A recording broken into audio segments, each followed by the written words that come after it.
ಯಾವ ತರಹದ ಶೈಲಿಯನ್ನು ಅನುಸರಿಸಬೇಕು, ಜೀವನದ ಪದ್ಧತಿಯನ್ನು ರೂಪಿಸಿಕೊಳ್ಳಬೇಕು,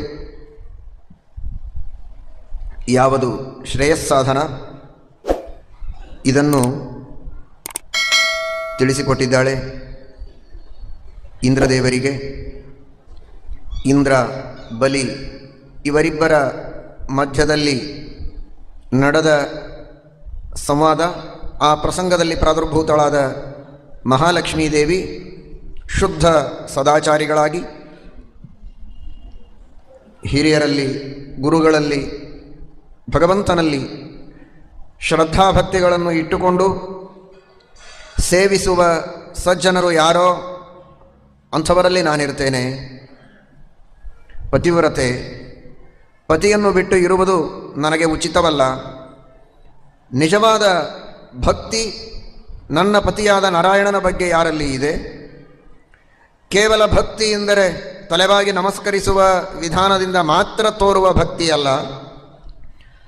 ಶ್ರುತಿ ಸ್ಮೃತಿಗಳಲ್ಲಿ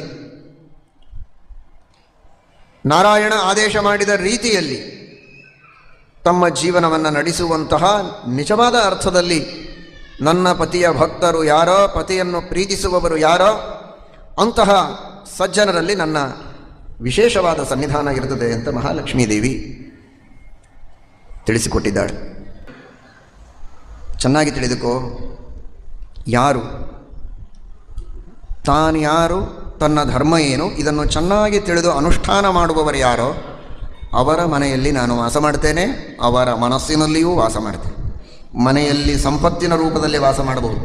ಗೋ ಸಂಪತ್ತು, ಧನ ಸಂಪತ್ತು, ಧಾನ್ಯ ಸಂಪತ್ತು, ಆರೋಗ್ಯ ಸಂಪತ್ತು, ಧನ, ಧಾನ್ಯ, ಗೋ, ಗೃಹ ಅಥವಾ ಗೃಹಿಣಿ, ಸಂತತಿ, ಈ ಎಲ್ಲ ರೀತಿಯ ಸಂಪತ್ತಿನ ರೂಪದಲ್ಲಿ ಸಂತತಿ ಲಕ್ಷ್ಮಿಯಾಗಿ, ಧಾನ್ಯ ಲಕ್ಷ್ಮಿಯಾಗಿ, ಧನಲಕ್ಷ್ಮಿಯಾಗಿ ಮನೆಯಲ್ಲೇ ಇರುತ್ತೇನೆ. ಆರೋಗ್ಯ ಲಕ್ಷ್ಮಿಯಾಗಿ ದೇಹದೊಳಗಿರುತ್ತೇನೆ. ವಿನಯ, ಜ್ಞಾನ, ಭಕ್ತಿ, ವೈರಾಗ್ಯ, ತ್ಯಾಗ, ಪರೋಪಕಾರ ಈ ಮೊದಲಾದಂತಹ ಭಾವನೆಯ ರೂಪದಲ್ಲಿ ಅವರ ಮನಸ್ಸಿನಲ್ಲಿಯೂ ನಾನಿರ್ತೇನೆ. ಅವರು ಯಾರಾಗಬೇಕು?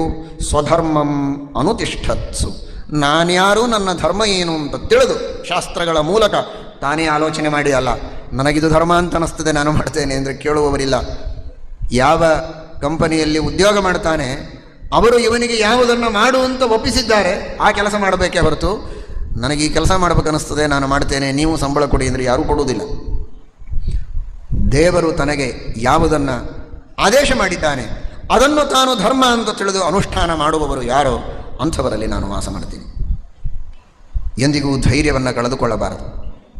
ನಾನು ನನ್ನ ಧರ್ಮವನ್ನು ಅನುಷ್ಠಾನ ಮಾಡಿದರೆ ದೇವರು ನಿಶ್ಚಿತವಾಗಿಯೂ ನನ್ನನ್ನು ರಕ್ಷಣೆ ಮಾಡ್ತಾನೆ, ಕೈ ಬಿಡೋದಿಲ್ಲ. ಇದು ಧೈರ್ಯ. ನಿಂದಂತು ನೀತಿ ನಿಪುಣ ಯದಿ ವಾಸ್ತುವಂತು ಲಕ್ಷ್ಮೀ ಸಮಾವಿಶತು ಗಚ್ಚತು ವಾ ಯಥೇಷ್ಟಂ ಅದ್ಯೈವ ವಾ ಮರಣಮಸ್ತು ಯುಗಾಂತರೇವ ನ್ಯಾಯಾತ್ ಪಥ ಪ್ರವಿಚಲಂತಿ ಪದಂನ ಧೀರಾಹ. ಆ ಧೈರ್ಯ ಇರಬೇಕು. ಧರ್ಮದಿಂದ, ನ್ಯಾಯದಿಂದ ಎಂದಿಗೂ ನಾನು ಆಚೆ ಈಚೆ ಸರಿಯಬಾರದು ಅಂತನ್ನುವಂತಹ ದೃಢವಾದ ಧೈರ್ಯ ಯಾರಲ್ಲಿದೆ ಅಂಥವರಲ್ಲಿ ನಾನಿರ್ತೇನೆ. ಸ್ವರ್ಗ, ಮೋಕ್ಷ, ಪರಲೋಕ ಇದೆ. ಅದಕ್ಕೆ ಸಾಧನವಾದ ಸತ್ಕರ್ಮಗಳನ್ನು ನಾನು ಮಾಡಬೇಕು. ನರಕ ಸಾಧನವಾದ, ಜನ್ಮಾಂತರದಲ್ಲಿ ದುಃಖ ಸಾಧನವಾದಂತಹ ಕರ್ಮಗಳನ್ನು ಮಾಡಬಾರದು ಅನ್ನುವ ವಿವೇಕ ಇರಬೇಕು. ದಾನ, ಆ ವಿವೇಕ ಇದ್ದವರು ಮಾಡುವ ಕಾರ್ಯಗಳು ಎಂಥವು? ದಾನ, ಅಧ್ಯಯನ, ಯಜ್ಞ, ಅತಿಥಿ ಅಭ್ಯಾಗತರ ಪೂಜೆ, ಗುರುಗಳ ಸೇವೆ, ತಂದೆ ತಾಯಿಗಳ ಸೇವೆ, ಇವುಗಳೆಲ್ಲವನ್ನು ಅತ್ಯಂತ ನಿಷ್ಠೆಯಿಂದ ಮಾಡ್ತಾ ಇರಬೇಕು. ಅನೇಕ ಜನ ತಿಳಿದಿದ್ದಾರೆ, ಇದೇನೋ ಸುಮ್ಮನೆ ಕಥೆ ಹೇಳ್ತಾ ಇದ್ದಾರೆ ಇವರು, ಇದು ಯಾವುದೂ ಮಾಡದೇ ಇದ್ದವರಲ್ಲೇ ಸಂಪತ್ತು ಜಾಸ್ತಿ ಇರ್ತದೆ, ಎಲ್ಲ ಮಾಡುವವರೇ ಬಹಳ ದರಿದ್ರರಾಗಿರ್ತಾರೆ ಅಂತ. ಅದಲ್ಲ ಲಕ್ಷ್ಮಿ. ಕೇವಲ ಹಣ ಇದ್ದ ಮಾತ್ರಕ್ಕೆ ಲಕ್ಷ್ಮಿ ಅಲ್ಲ ಅದು. ಧರ್ಮದಿಂದ ಸಂಪಾದನೆ ಮಾಡಿದ, ನ್ಯಾಯದಿಂದ ಸಂಪಾದನೆ ಮಾಡಿದ ಹಣವಾಗಿರಬೇಕು. ಧರ್ಮಕ್ಕಾಗಿ ಅದರ ವಿನಿಯೋಗವಾಗಬೇಕು. ಮುಂದೆ ಬಂದದ್ದು ಧರ್ಮದಿಂದ, ಹೋಗೋದು ಧರ್ಮದಿಂದ ಮಾತ್ರವಲ್ಲ.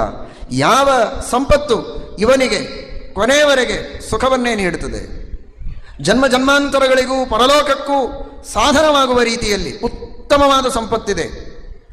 ಕೊನೆಗೆ ದೇವರ ದರ್ಶನವನ್ನೇ ಮಾಡಿಸುವುದಕ್ಕೆ ಬೇಕಾದಂತಹ ಸಂಪತ್ತು. ಅಧ್ಯಕ್ಷೀಕೃತ ಕ್ಷೋಭಣಾಂ, ಪರಮಾತ್ಮನ ದರ್ಶನಕ್ಕೆ ಸಾಧನೀಭೂತವಾದ ಸಂಪತ್ತೇನೋ ಅದನ್ನು ನಮಗೆ ನೀಡಬೇಕು ಅಂತ. ಅಂದರೆ ಸಂಪತ್ತು ಹೇಗಿರಬೇಕು ಅಂತ ಇಂದ್ರದೇವರಿಗೇನೆ ಲಕ್ಷ್ಮೀದೇವಿ ಉಪದೇಶ ಮಾಡ್ತಾ ಇದ್ದಾಳೆ, ಹೀಗಿದ್ದರೆ ಅಂಥವರಲ್ಲಿ ನಾನಿರ್ತೇನೆ ಅಂತ. ಅದೇ ತರಹದ ಸಂಪತ್ತನ್ನೇ ಟೀಕಾಕೃತ್ಪಾದರಿಗೆ ಸತ್ಯಪ್ರಿಯ ತೀರ್ಥ ಶ್ರೀಪಾದಂಗಳವರು ಪ್ರಾರ್ಥನೆ ಮಾಡ್ತಾರೆ. ಲಕ್ಷ್ಮೀನ್ನ ಕಲಯೇ ಜೈ ಸುಚಿರಂ ಅಧ್ಯಕ್ಷೀಕೃತ ಕ್ಷೋಭಣಾಂ. ಟೀಕಾಕೃತ್ಪಾದರು ನಮಗೆ ಅನುಗ್ರಹ ಮಾಡಲಿ, ತಮ್ಮ ಗ್ರಂಥಗಳ ಅಧ್ಯಯನ ಮಾಡಿದರೆ ಅಲೌಕಿಕವಾದ ಜ್ಞಾನಾದಿ ಸಂಪತ್ತನ್ನು ಕೊಡುವುದರ ಜೊತೆಗೆ ಲೌಕಿಕ ಸಂಪತ್ತನ್ನು ಕೊಡ್ತಾರೆ ಅಂತನ್ನುವ ಅನೇಕ ಮಹಾತ್ಮರ ಅನುಭವ ಉಂಟು. ಆದರೆ ಆ ಸಂಪತ್ತು ಕೊನೆಗೆ ಕೇವಲ ಲೌಕಿಕ ಸುಖಕ್ಕೆ ಕಾರಣವಾಗದೆ ಕ್ಷೋಭಣ ಅಂದರೆ ಭಗವಂತ, ಆ ಭಗವಂತನ ದರ್ಶನಕ್ಕೆ ಸಾಧನ ಆಗಬೇಕು. ಜ್ಞಾನ, ಅಧ್ಯಯನ, ದಾನ, ಯಜ್ಞಯಾಗಾದಿಗಳು, ತೀರ್ಥಯಾತ್ರೆ ಮೊದಲಾದ ಸತ್ಕಾರ್ಯಗಳನ್ನು ಮಾಡಿಸಿ ಆ ಪುಣ್ಯದಿಂದ ಮಹಾತ್ಮರ ಸಮಾಗಮವಾಗಿ ಆ ಮಹಾತ್ಮರ ಸಮಾಗಮದಿಂದ ಉಪದೇಶವನ್ನು ಪಡೆದು ಜ್ಞಾನವನ್ನು ಪಡೆದು ದೇವರ ಅನುಗ್ರಹವನ್ನು ಪಡೆಯುವುದಕ್ಕೆ ಸಾಧನವಾಗಲಿ. ಬರೀ ಭೋಗ ಸಾಧನವಾಗುವ ಸಂಪತ್ತು ಬೇಡ ಅಂತ.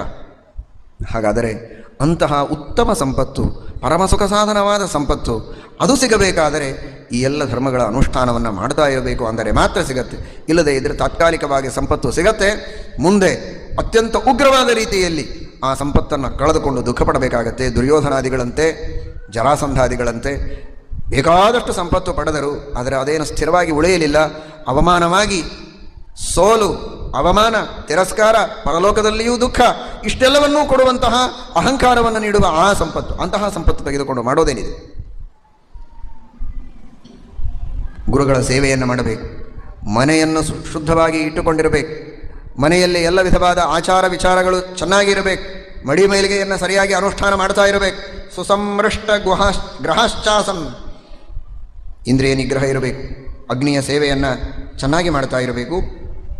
ಮಕ್ಕಳು, ಕೆಲಸದವರು, ಸೇವಕರು ಯಾರೇ ಇರ್ಬೋದು, ಅವರೆಲ್ಲರ ಪೋಷಣೆಯನ್ನು ಮಾಡುವುದರಲ್ಲಿ ಚೆನ್ನಾಗಿ ದೃಷ್ಟಿ ಇರಬೇಕು. ಸೇವೆಯನ್ನು ಮಾತ್ರ ಸ್ವೀಕಾರ ಮಾಡಿ ಅವರ ಪೋಷಣೆಯ ಬಗ್ಗೆ ಗಮನ ಹರಿಸದ ಸ್ವಾರ್ಥಪರರಾದ ವ್ಯಕ್ತಿಗಳಾಗಿದ್ದರೆ ಅಂತಹ ವ್ಯಕ್ತಿಗಳ ಮನೆಯಲ್ಲಿರುವ ಸಂಪತ್ತು ಸ್ಥಿರವಾಗಿ ಉಳಿಯೋದಿಲ್ಲ. ಅವರೆಲ್ಲರ ಸೇವೆ, ಅವರೆಲ್ಲರ ಉಪಕಾರ ಇವನ ಸಂಪತ್ತಿನ ಮೂಲ. ಆದರೆ ಅವರಿಗೆ ಸರಿಯಾದ ರೀತಿಯಲ್ಲಿ ಇವನು ಪೋಷಣೆ ಮಾಡದೇ ಇದ್ದರೆ ನಾನು ಅವರಲ್ಲಿ ಸ್ಥಿರವಾಗಿರೋದಿಲ್ಲ. ಸಂಪತ್ತು ಬಂದದ್ದೇ ಇವರೆಲ್ಲರ ಸಹಾಯದಿಂದ, ಅವರಿಗೆ ಉಪವಾಸ ಹಾಕಿ ಅವರಿಗೆ ದುಃಖದಲ್ಲಿಟ್ಟು ನೀನೊಬ್ಬನೇ ಸಂತೋಷ ಪಡ್ತೀಯ, ಹಾಗಾದರೆ ನಿನಗೆ ತಕ್ಕ ಶಾಸ್ತಿಯನ್ನು ಮಾಡ್ತೇನೆ ಅಂತ ಲಕ್ಷ್ಮೀದೇವಿ ಕುಪಿತಳಾಗಿ ದೂರ ಸರಿದು ಹೋಗ್ತಾಳೆ, ಅನರ್ಥವನ್ನು ನೀಡುತ್ತಾಳೆ. ಭೃತಪುತ್ರಾಹ, ಭೃತ ಅಮಾತ್ಯಾಹ, ಭೃತದಾರಾಹ, ಅನೀರ್ಷವಃ, ಒಬ್ಬರನ್ನೊಬ್ಬರು ಪ್ರೀತಿಯಿಂದ ಕಾಣುವಂತಹ ವ್ಯಕ್ತಿಗಳು. ಜೊತೆಗೆ ಧರ್ಮ, ನ್ಯಾಯ, ಜೊತೆಗೆ ಉದ್ಯೋಗಶೀಲತೆ, ಉತ್ಸಾಹ, ಕ್ರಿಯಾಶೀಲತೆ, ಸೃಜನಶೀಲತೆ ಇರುವ ವ್ಯಕ್ತಿಗಳು ಸಂಪತ್ತು ಪಡೀತಾರೆ, ದೊಡ್ಡ ಸ್ಥಾನದಲ್ಲಿ ಬರ್ತಾರೆ, ಅಧಿಕಾರಿಗಳಾಗ್ತಾರೆ, ಶ್ರೀಮಂತರಾಗ್ತಾರೆ, ದೊಡ್ಡ ದೊಡ್ಡ ಕಾರ್ಯಗಳನ್ನು ಮಾಡ್ತಾರೆ. ಅವರನ್ನು ನೋಡಿ ಬೆನ್ನು ಚಪ್ಪರಿಸಿ ಸಂತೋಷ ಪಡಬೇಕು. ಚಿಕ್ಕವರಾಗಿದ್ದರೆ, ದೊಡ್ಡವರಾಗಿದ್ದರೆ ವಿಶೇಷವಾಗಿ ಅವರನ್ನು ಅಭಿನಂದಿಸಬೇಕು. ಅದು ಬಿಟ್ಟು ಅದನ್ನು ನೋಡಿ ಅಸೂಯೆ ಪಟ್ಟರೆ ಅಂಥವರ ಮನೆಯಲ್ಲಿ ನಾನಿರೋದಿಲ್ಲ. ಅವರಿಗಿಂತಲೂ ಸಂಪತ್ತು ನಿನಗೆ ಜಾಸ್ತಿ ಬರಬೇಕಲ್ಲ, ಹಾಗಾದರೆ ಅವರನ್ನು ಪ್ರೀತಿಸು, ದ್ವೇಷ ಮಾಡಬೇಡ. ಧೀರಾಹ ಪರ ಸಮೃದ್ಧಿ ನಚ ಜಾತು ಉಪತಪ್ಯಂತಿ. ಎಷ್ಟು ಇನ್ನೊಬ್ಬರ ಸಂಪತ್ತನ್ನು ನೋಡಿ ನಾವು ಮನಸ್ಸಿನಲ್ಲಿ ದುಃಖ ಪಡ್ತೇವೆ, ಅಷ್ಟು ಇದ್ದ ಸಂಪತ್ತನ್ನು ಕಳೆದುಕೊಳ್ತೇವೆ ಹೊರತು ನಮಗೇನು ಸಂಪತ್ತು ಬೆಳೆಯೋದಿಲ್ಲ. ಹೇಗಾದರೂ ಮಾಡಿ ಅವನ ಸಂಪತ್ತನ್ನು ಕಸಿದುಕೊಳ್ಳಬೇಕು, ಅಥವಾ ಅವನದು ಕಡಿಮೆಯಾಗಬೇಕು. ನನಗಿಂತಲೂ ಅವನು ಹೆಚ್ಚು ಪಡೆಯಬಾರದು, ಮುಂದಾಗಬಾರದು ಅನ್ನುವಂತಹ ಕುಬುದ್ಧಿ ಇದ್ದರೆ ಅಂಥವನು ಇದ್ದ ಸಂಪತ್ತನ್ನು ಕಳೆದುಕೊಳ್ತಾನೆ. ಯಾಕೆಂದರೆ ಇವನೆಷ್ಟು ಅಸೂಯೆ ಮಾಡ್ತಾನೆ. ನಾವೇನು ಮಾಡ್ತೇವೆ ಅದನ್ನು ಮಾಡೋ ಅಂಥ ಜನರನ್ನು ನಮಗೆ ದೇವರು ಇಟ್ಟಿರ್ತಾನೆ. ನಾವು ಪ್ರೀತಿ ಮಾಡಿದರೆ ಪ್ರೀತಿ ಮಾಡುವ ಜನರೇ ನಮಗೆ ಸಿಗ್ತಾರೆ. ನಾವು ಅಸೂಯೆ ಮಾಡ್ತಾ ಇದ್ದರೆ, ದ್ವೇಷ ಮಾಡ್ತಾ ಇದ್ದರೆ, ಇನ್ನೊಬ್ಬರ ಸುಖ ಸಂಪತ್ತಿಗೆ ಕತ್ತರಿ ಹಾಕ್ತಿದ್ರೆ, ಅಂಥ ಕತ್ತರಿ ನಾವು ಹಾಕಿದರೆ ನಮ್ಮ ಅಪ್ಪನಷ್ಟು ಹಾಕುವವರು ನಮಗೆ ಸಿಗ್ತಾರೆ.